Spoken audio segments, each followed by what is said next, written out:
Bonsoir à tous, bienvenue sur le plateau Equinox Soir, votre décryptage quotidien de l'actualité de lundi à vendredi entre 19h et 21h. Le Covid-19 a infecté à ce jour plus de 487 000 personnes dans le monde et fait plus de 22 000 morts. Quasiment éteinte en Chine, là où tout a commencé en décembre 2019.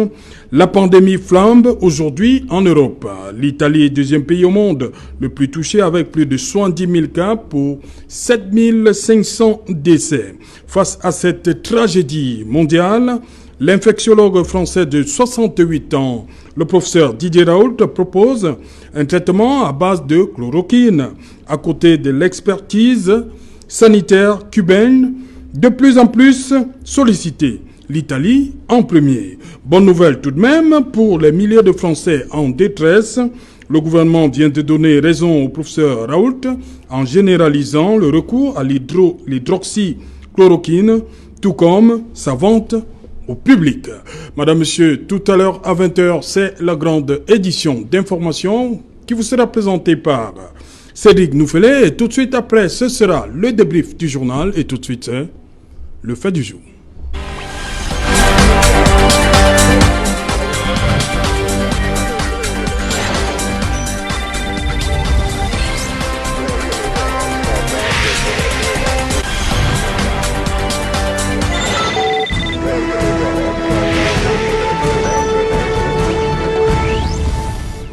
Coronavirus, confinement et chloroquine, c'est une interrogation, madame, monsieur. Pour en parler, je suis en plateau ce soir avec le docteur Etoile Roger. Bonsoir, docteur. Bonsoir, Serge Alain. Merci Bonsoir à tous tous vos auditeurs. Voilà, merci une fois de plus d'avoir accepté notre invitation. Merci pour cela. C'était un plaisir. Voilà, vous êtes médecin, santé publique, c'est bien cela. C'est exact. Voilà. Et nous allons faire le tour, on ne va pas dire le tour du monde, parce que nous aurons des gens au niveau de 3 autres continents. Nous avons déjà le docteur Ghislain Nocam, qui est neurologue. Il est à Deauville, dans Normandie. Nous sommes là dans le nord-ouest de la France. Bonsoir, docteur. Bonsoir, c'est Jalin. C'est un plaisir d'être avec vous ce soir pour parler de Covid-19 avec mes compatriotes. Voilà, de l'autre côté, vous pouvez voir, il est là, et lui, il nous vient de l'Empire du Milieu. Lui, c'est Jules Giala. Bonsoir, Jules. Vous êtes à Shanghai, en Chine. Bonsoir, Jules. Bonsoir, bonsoir aux Camerounais et bonsoir à Shanghai. Voilà, je commence par vous, docteur Ghislain Nocam. Cette nouvelle qui est tombée aujourd'hui, le gouvernement français qui accepte finalement le protocole servi par le professeur Raoult. Comment réagit la communauté scientifique déjà et bien évidemment les patients en France? Comment ils réagissent de ce côté-là? Effectivement, la nouvelle a été reçue avec une très grande émotion parce que vous savez, depuis plusieurs semaines, la communauté scientifique est très divisée en France. Il y a le groupe des Marseillais avec le professeur Raoult qui prenait pour l'introduction de l'hydroxychloroquine dès le début des symptômes, et un petit groupe parisien qui faisait un peu du blocage. Et donc, enfin, aujourd'hui, on est très content que le président de la République ait signé un décret cet après-midi pour autoriser l'usage de l'hydroxychloroquine et du lopinavir et ritonavir qui est un traitement utilisé depuis des années pour le VIH qu'on appelle le Kaletra. Donc, à partir de maintenant, les médecins pourront prescrire librement l'hydroxychloroquine qu'on appelle encore plaquenil, le nom commercial, ou le Kaletra qui était utilisé déjà dans le VIH. Donc, c'est une très bonne nouvelle. Et je pense que les premiers à bénéficier de cela sont les patients. Voilà, déjà sur ce plateau, docteur Etoile, comment vous réagissez à cette nouvelle? L'hydroxychloroquine qui va désormais faire partie, on l'a accepté finalement en France, et le public pourra s'en procurer au niveau des pharmacies et tout ça, sous prescription médicale, pas d'automédication. Oui, Bon, disons que c'est une actualité scientifique, mais également une actualité politique française. Oui. Elle est d'abord française. Oui, justement. Parce que nous réagissons aussi à un décret du président de la République ou du Premier ministre français. Et donc, moi ici au Cameroun, j'attends la déclinaison et les orientations stratégiques que les autorités sanitaires de notre pays vont prendre. Mais le ministre de la Santé disait que les 2 premiers patients, les 2 cas, ont été traités à base de chloroquine. Hein. Et donc, il a dit hier Oui, que c'est rentré, la chloroquine est rentrée dans leur traitement. Oui, mais maintenant, il faut voir qu'il y a une nuance. Oui. Je parle sous le contrôle des autres médecins. Il y a une différence de protocole. Oui. Le protocole qui a circulé sur la note du ministre de la Santé, c'est de l'hydroxychloroquine associée à de l'azithromycine. Oui. Et c'est d'ailleurs le protocole qui était vulgarisé même par le professeur Raoult, si je me souviens bien. Et tout ça qui a été également adopté par un certain nombre de pays tels que le Maroc, Oui. peut-être bientôt également le Bénin et d'autres. Donc c'était l'hydroxychloroquine avec de l'azithromycine. Aujourd'hui, dans le décret, nous voyons plutôt une association d'hydroxychloroquine avec l'association lopinavir-ritonavir. Comme le médecin l'a dit, c'est un médicament qui est utilisé dans le cadre du traitement du VIH-Sida. Donc c'est un antirétroviral qui est associé justement à un antiparasitaire. Donc le protocole, on peut dire que le protocole du professeur Raoult a été modifié, Oui. peut-être sur recommandation de la haute autorité de santé en France. Maintenant, les inquiétudes, nous partons là d'une étude du professeur Raoult sur un nombre limité de cas, à peu près 24 cas. Et après, on le généralise. Bon, on sait qu'on a un état d'urgence sanitaire, mais nous savons également que tous les protocoles, toutes les étapes de la démarche dans l'évolution de la validation d'un médicament n'ont pas été complètement respectées. Je pense que c'est une décision qui est scientifique, mais beaucoup plus politique quand même. Voilà. Nous allons donc prendre la direction du New Jersey aux États-Unis, où nous attend le docteur Jean-Marie Tcheté. Bonsoir, docteur Tcheté. Voilà. On va basculer, on va à Shanghai. Bonsoir, Jules.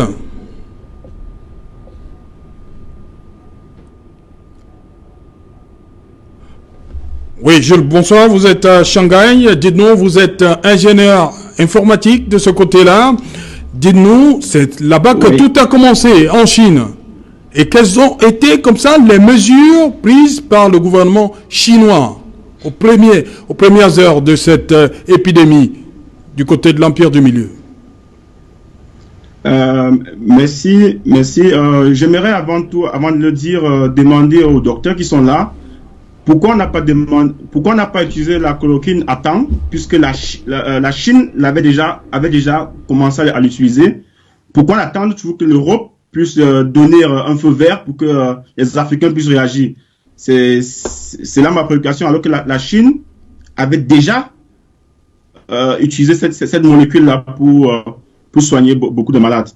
Oui, bon, pour répondre à vos questions, ça a commencé ici comme au Cameroun, comme en Afrique. On ne croyait pas à ce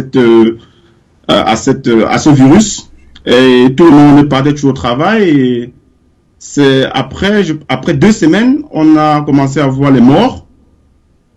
Alors le gouvernement chinois a directement mis le lockdown.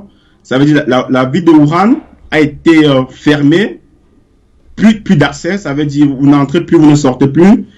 Et on a constaté qu'il y avait des gens qui avaient déjà importé le virus à l'extérieur de la ville de Wuhan.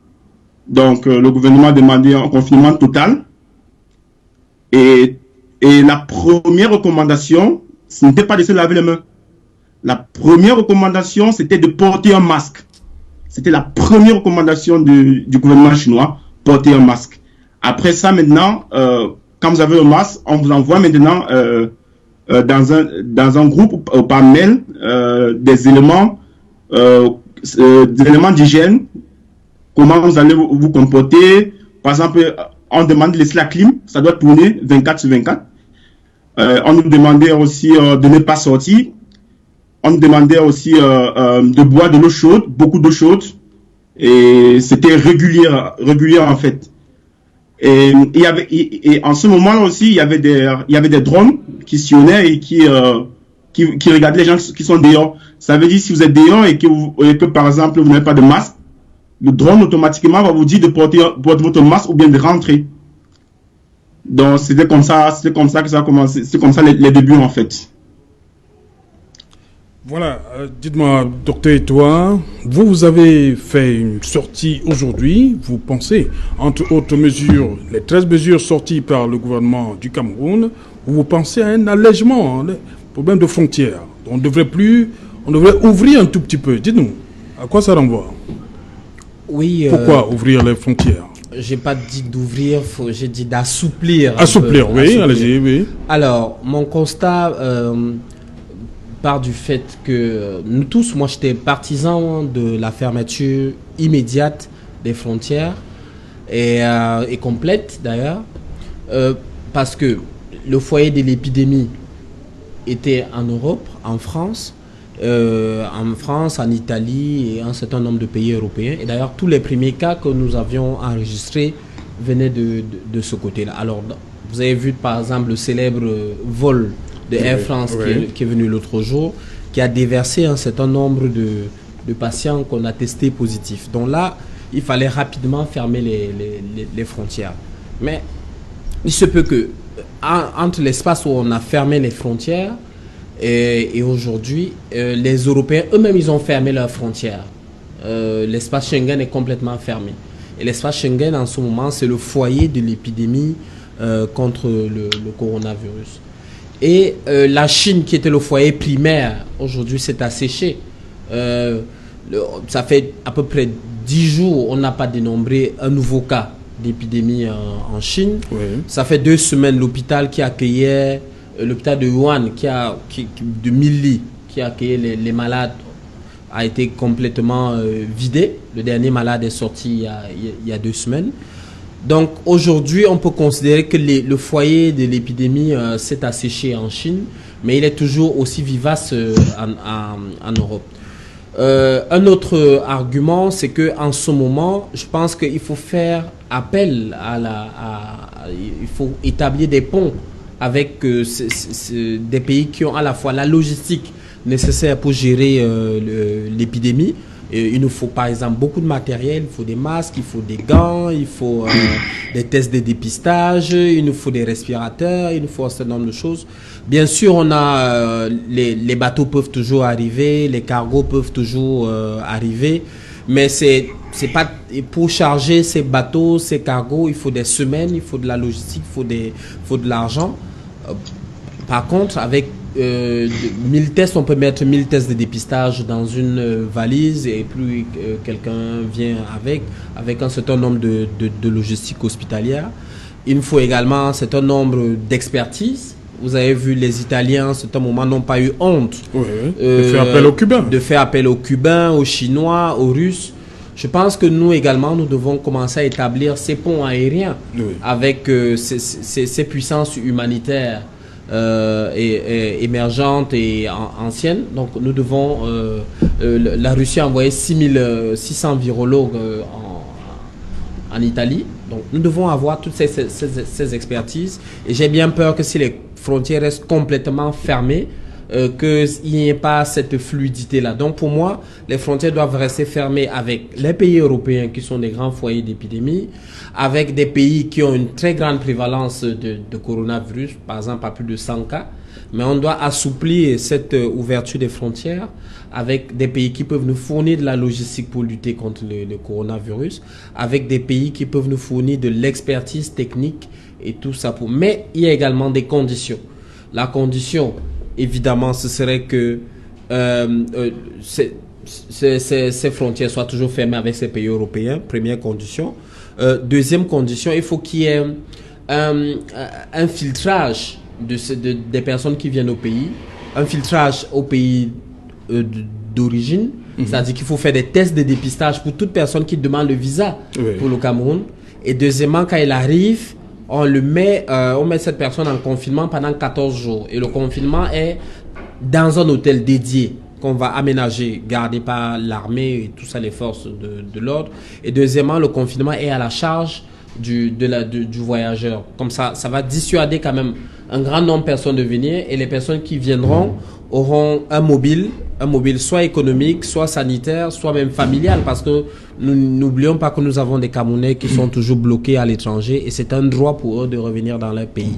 Voilà, nous allons donc prendre tout de suite la direction du New Jersey. Nous sommes là aux États-Unis. On nous attend le docteur Tchété Jean-Marie. Bonsoir docteur. Bonsoir Guillaume. Soins intensifs. Voilà, les États-Unis, la France vient d'accepter comme ça l'utilisation de hydroxychloroquine. J'y arrive, on va faire simple, on va dire chloroquine. Voilà, mais aux États-Unis, c'était déjà utilisé. La chloroquine. Oui, Guillaume, pour ces et un petit peu écrire l'antenne, l'acceptation de l'hydrochloroquine en France n'est pas l'acceptation que ça traite cette maladie.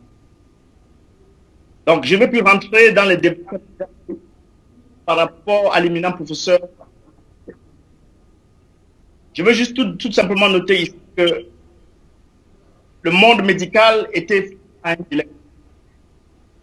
On a une maladie coronavirus 19, donc il n'y a pas un traitement efficace à ce jour. On a d'un autre côté un médicament qui présente un potentiel, la chloroquine ou bien l'hydrochloroquine, qui a montré des effets susceptibles de traiter la maladie au laboratoire. Mais sur la on n'en est pas encore arrivé à effectivement prouver par une médecine pas évidente que ce traitement est encouragé efficacement. Alors, face à ce dilemme, moralement et sur le plan, faut-il laisser nos malades mourir ou alors essayer de donner ce qu'on pense qui peut marcher? Alors, aux États-Unis, donc, beaucoup de protocoles ont été développés et on a pensé qu'il n'y avait pas de réponse globale à cette question. On a donc laissé le soin aux traitants de décider au cas par cas s'il faut donner l'hydrochloroquine qu'on appelle typhonil pas à malade. Alors moi, au moment où je prescris ce médicament à un malade, c'est une responsabilité individuelle et moi seul face à ma conscience professionnelle, ma conscience humaine par rapport à mon malade. Donc, il y a des grandes universités comme l'Université d'Espagne, il y a des universités comme le Manchester University Hospital qui ont prescrit justement l'hydrochloroquine dans leur protocole, ajouté à des azithromycine et ceftriaxone. Nous ont déjà pour traiter des maladies pulmonaires. Donc, pour répondre à votre question, le débat continue dans le monde médical, faut-il ou pas? Pour le moment, c'est au cas par cas. Donc, je voudrais simplement dire pour ajouter, partout au monde, on a dit et on continue de dire, ce n'est pas un traitement à titre préventif. Donc, les gens doivent donc arrêter les pratiques pour prévenir contre le coronavirus 19. Ça ne marchera pas. La deuxième chose qu'on connaît, c'est que cette molécule peut avoir des effets dévastateurs sur le cœur en créant la tachycardie, notamment qu'on appelle dorsal point cardiolo. Donc, nous insistons que même au moment où on va le prendre, on devrait être sous contrôle médical absolu. Voilà, merci. Nous allons prendre la direction de Paris, je crois, de Deauville. Il est à Deauville le docteur Nokam. Docteur Nokam, la question que tout le monde se pose, pourquoi avoir attendu tant que la France compte tant de morts pour qu'on accepte finalement ce protocole du professeur Raoult? Ok, on revient sur cette question. Vous avez dit que c'est une question éminemment politique. Pourquoi en ce moment-ci? Pourquoi c'est en ce moment-ci exactement que le politique accepte ce que le scientifique a proposé depuis longtemps? Si on ne pouvait pas sauver, est-ce qu'on ne pouvait pas sauver tous ces Français qui sont morts? Qu'on compte déjà, ils sont très nombreux les Français qui sont morts. Il faut savoir que le médicament, l'hydroxychloroquine, n'est pas la seule alternative qui a été testée. Il y a plusieurs options qui ont été testées depuis la Chine. Que ce soit l'hydroxychloroquine, que ce soit la colchicine, que ce soit l'Avigan, que ce soit des dérivés du sérum.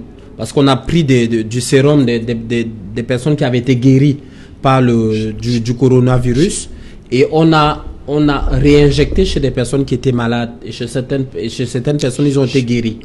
Et donc il y a plusieurs options. On dénote à peu près 97 médicaments qui ont des actions potentielles sur le coronavirus. Donc l'option du professeur Raoult était une option parmi tant d'autres, et la science a des protocoles. Ça dit qu'on passe les essais cliniques en phase 1, phase 1, phase 2, phase 3. Phase 1, évidemment, c'est quand on teste d'abord sur les animaux, les rats, les souris, en laboratoire. Phase 2, on essaie sur une petite portion de la population. Phase 3, on met à grande échelle, et phase 4, on continue à surveiller la pharmacovigilance si vous aurez des effets indésirables à long terme. Donc après, on peut soit conserver le médicament, soit le retirer du marché. Donc le protocole du professeur Raoult, évidemment, les scientifiques ont émis des réserves, certains de ses collègues ont émis des réserves en disant qu'il allait trop vite en besogne. Il a probablement trouvé qu'il y avait des effets intéressants, mais c'était sur une petite portion de patients, et on lui a demandé de faire des échelles à large spectre, à grande échelle. Et d'ailleurs, ces essais sont en cours. Donc aujourd'hui, le politique français a court-circuité la démarche scientifique, alors que les essais à grande échelle sont en cours.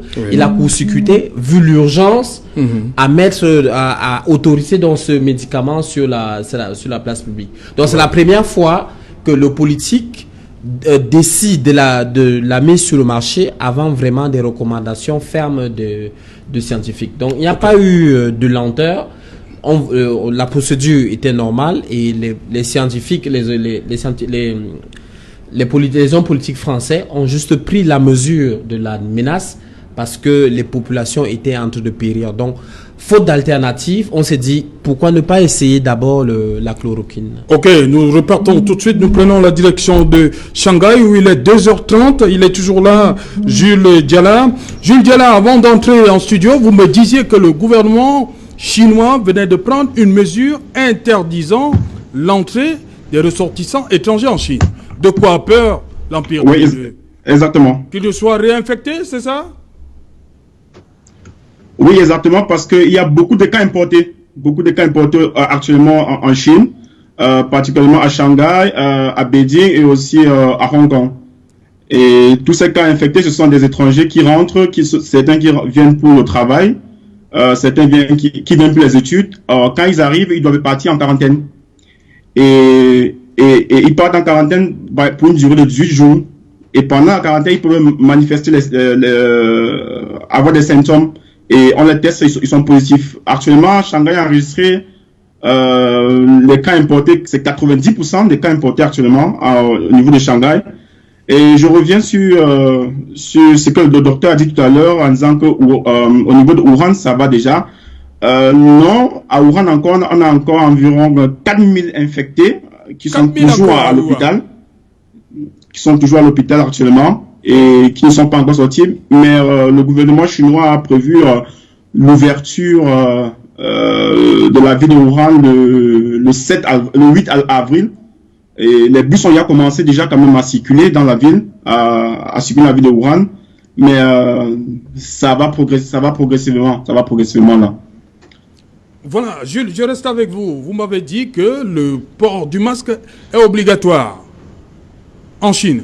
Oui, au début de l'épidémie, le port de masque est obligatoire. C'est la première recommandation qui a été dite par les autorités. Si tu sors de ta porte sans masque, on ne te permet pas de sortir. Donc, si tu ouvres la porte, dès que tu es à l'extérieur, tu n'as pas de masque, on te renvoie à l'intérieur. Donc, pour prendre le taxi, pour prendre le métro, pour aller acheter quelque chose, il te faut impérativement avoir un masque. Donc, c'est la première recommandation que le gouvernement chinois a imposée. Et maintenant, laver les mains. Et par exemple, quand on peut au supermarché pour acheter des vivres, quand on revient à la maison, il faut retirer tous les habits et laisser dehors. Et aller directement prendre une douche chaude. Et les habits que vous avez retirés, vous les mettez directement à la laverie. Donc, c'était comme ça. Donc, il y avait trop de précautions à prendre, mais c'était pour notre bien et aussi notre entourage. Voilà. Est-ce un autre confinement total? On s'achemine vers un autre confinement en Chine? Oui. Actuellement, les villes, on va dire, le confinement est à Shanghai. J'ai fait environ 38 jours dans une chambre dont je devais sortir une fois par semaine. Et il fallait passer au check-in, prendre la température parce qu'il y avait des policiers qui portent les lunettes thermiques, les lunettes infrarouges, je veux dire, qui scannent avec des marges de 3 degrés. Donc, c'était vraiment précis. Et quand tu as une température qui est en dessous déjà à 38 degrés, tu l'as suspecté.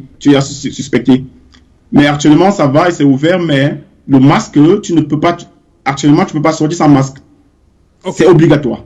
Voilà, merci. Je reviens à vous, Jules Diala. Le temps pour nous d'aller en Normandie où nous attend le docteur Ghislain Nokam. Docteur. Oui, c'est Jalin. Oui, docteur Nokam. Ma question était celle-ci. Il y a eu un certain nombre de morts en France. La question est simple. Est-ce qu'il a fallu attendre qu'il y ait autant de morts pour finalement valider le protocole du professeur Raoult? Alors, Jalin, je dois apporter avant tout quelques précisions. Oui. De ce qui a été dit tout à l'heure. Oui. Il faut bien faire la différence entre la chloroquine et l'hydroxychloroquine. Oui. La chloroquine, c'est ce que nous avons tous pris quand nous étions petits, qu'on appelait la nivaquine. Oui. Et l'hydroxychloroquine, c'est la chloroquine mieux synthétisée avec moins d'effets secondaires qu'on appelle le plaquenil. Et donc, l'hydroxychloroquine que moi j'ai prescrit en neurologie pour les problèmes de vascularité neurologique est un produit mieux toléré. Et la dose que proposait le professeur Raoult était de 600 mg, alors que les effets secondaires connus, notamment les rétinopathies, les effets secondaires, l'allongement du QT que les cardiologues connaissent bien, apparaissent à des doses de 1000 mg. Et le protocole du professeur Raoult, c'était bien 600 mg. Alors, quant à la question pourquoi en France on a traîné, non, on n'a pas traîné en France parce que en France, dans chaque hôpital, il y avait un protocole. Nous, par exemple, ici, dans notre CHU, on utilisait un produit qu'on utilisait pour l'Ebola, qui est le remdesivir, qui est un antiviral, qui est également efficace et qui, comme par curiosité, agit un peu comme l'hydroxychloroquine. Ça bloque l'entrée du virus dans la cellule. Donc, chaque hôpital utilisait l'un des 4 traitements qui ont été intégrés dans le protocole d'étude qu'on appelait Discovery. Donc, et pour pouvoir valider un traitement universel en sciences, il faut faire des études qu'on appelle des études randomisées à double aveugle. C'est-à-dire, il faut faire l'étude où le patient qui prend le traitement ne peut pas savoir lequel il prend, qu'est-ce qui n'est pas de biais. Mais vu le temps qu'il y avait pour faire une telle étude, on ne peut pas faire une telle étude. Donc, le professeur Raoul a utilisé l'hydroxychloroquine à Marseille sur 24 patients, et tous ces 24 patients ont une charge virale nulle. Pour expliquer aux non-médecins, la charge virale, c'est ce qu'on dose, par exemple, chez les patients VIH. Ou un patient VIH qui a une charge virale nulle, donc quand il prend son traitement, le taux de virus dans le sang diminue. Quand c'est nul, il peut plus contaminer facilement, il peut plus contaminer au fait. Et du coup, il fait moins de maladies. Et le professeur Raoul, sur 24 patients à Marseille, les 24 patients avaient une charge virale nulle. Et donc, du coup, il a adopté ce traitement. Et il faut dire, en Chine, c'est quand ils ont commencé à utiliser l'hydroxychloroquine qu'on voit la courbe de décès chuter. Donc, étant donné que ce n'était pas validé, bon, chacun faisait un peu à sa sauce. Là, il y a une étude qui a été débutée le 23 mars, je crois, où il y a 3200 patients inclus en Europe, dont 800 en France, qui inclut déjà l'hydroxychloroquine, qui inclut le Kaletra, dans l'association Lopinavir et Tonavir, qui inclut le Remdesivir. Voilà. Et on devait attendre le résultat de ces études dans 6 à 8 semaines. Vu la poussée médiatique, le président Macron a décidé de faire signer le décret pour qu'on puisse utiliser l'hydroxychloroquine. Donc, en fait, il ne faut pas tout de suite dire que c'est un problème politique. Je pense qu'il faut être sérieux en science. Et le professeur Raoul, bon, il a été un peu avant-gardiste. Il a fait ce qu'il a fait, qui était très bien. Mais ce que les autres aussi ont fait dans les autres hôpitaux n'était pas mal. Voilà. Oui, professeur, docteur, et toi? Je voudrais quand même apporter une nuance. Ce n'est pas le professeur Raoul qui a inventé ce protocole. Oui. Ce protocole a été testé en Chine dès le départ. Et tout ça. Donc, la Chine a expérimenté plusieurs protocoles, parmi lesquels l'hydroxychloroquine. Ils ont utilisé à peu près 4 ou 5 protocoles. Même jusqu'au traitement cubain, où on a l'interféron alpha. Donc, ce n'est pas, comme on dit, il n'y a pas de vérité unique. Ce n'est pas c'est un bon médicament, et ça parce que en termes de santé publique, en termes de coût-efficacité, ça coûte pas grand-chose, ça coûte moins cher de payer la chloroquine. Mais c'est pas le professeur Raoul. Aujourd'hui, c'est peut-être lui qui a popularisé, parce que nous sommes sous les feux des projecteurs avec les médias français. C'est une figure un peu rebelle contre l'establishment. Donc il fait à peu près, il a